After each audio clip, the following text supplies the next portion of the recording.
সমস্ত ত্রিপুরা রাজ্যবাসীকে আগামী 2 ফেব্রুয়ারি মার গঙ্গা পূজা হবে, বসুন্ধরা পূজা হবে এবং গঙ্গা আনয়ন হবে।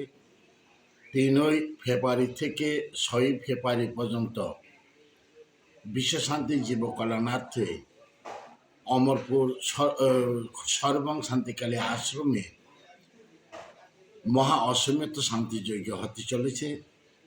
তাই ত্রিপুরা রাজ্যবাসীকে সবাইকে বিনম্রভাবে আহ্বান এবং নিমন্ত্রণ জানাইতেছি যে সেই মহা অশ্বমেধ শান্তিযজ্ঞটির মধ্যে সবাই ভাগ নিতে পারেন এবং নিজ নিজ বাড়ি নিজ নিজ সংসারের জন্য শান্তি কামনা করতে পারেন।